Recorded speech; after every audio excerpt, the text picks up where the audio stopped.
This might sound like just another front office quote, but honestly, I think Andrew Berry just low-key called out the Browns' biggest problem over the last few years, without saying it outright. When he talks about building a healthier ecosystem for quarterbacks, that ain't about talent. That's about straight-up chaos.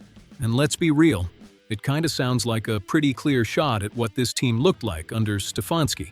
Let's break it down so we're not just talking surface-level stuff. The Browns are stepping into a new era. Todd Monken is the head coach now, and that alone is a big shift, especially on offense. But the real headline here is this. They're trying to fix the mess where it hurt the most, the quarterback room. If you think back to last season, that whole situation felt like a messy experiment. You had Flacco, then Pickett, Gabriel, Sanders. Nobody really knew who the guy was, who was a project, or who was supposed to be the answer. And that's not just a coaching decision problem. That kind of instability bleeds into the entire locker room. Quarterback ain't just another position.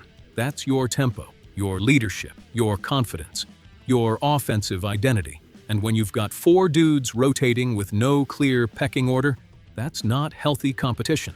That's instability, period. That's exactly what Berry is trying to clean up now. So what actually changes? Everything about how this offense operates.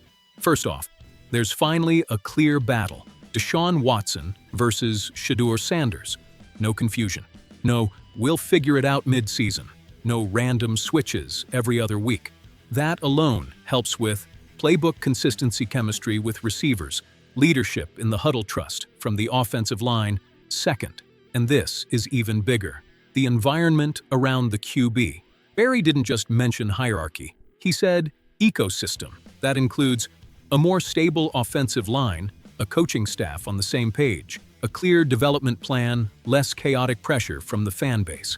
And here's something people don't talk about enough. Stefanski felt reactive. Monken feels like he's building something. That's a massive difference. Last season, the Browns looked like a team that had no clue what they wanted at QB. Stefanski rolled with Flacco, switched quick, pushed Gabriel, barely tapped into the Sanders hype early on, and by the time Sanders got his shot, it was already too late. He stepped into a broken situation. No structure, no rhythm, no consistency. His numbers? Yeah, they weren't great, but judging him without context? That's just not fair. Now with Monken, it's a whole different vibe. He wanted Sanders before, back in his Ravens days. There's respect there, and that changes everything when it comes to development. I'll keep it real.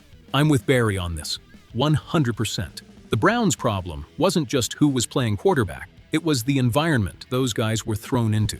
You can have a talented QB, put him in a broken system, and he's going to look worse than he really is. Now, let's not act like there's no risk.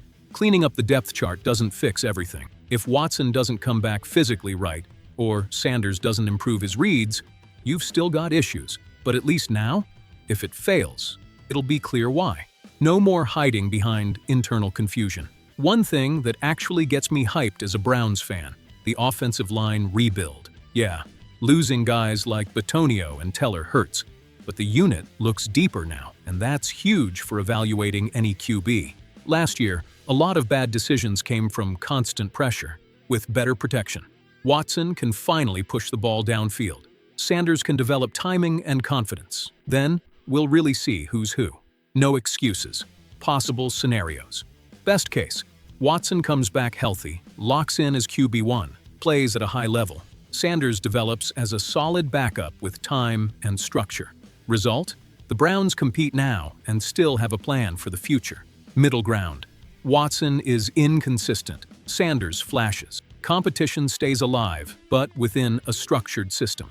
Not ideal, but workable. Worst case, Watson doesn't deliver. Sanders doesn't take the leap.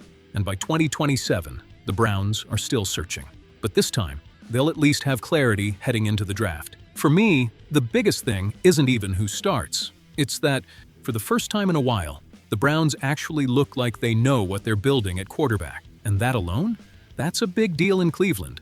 So let me ask you, was the Browns' problem really the quarterback or the system around them? And more importantly, if you had to bet today, who's taking QB1 reps week 1, Watson or Sanders?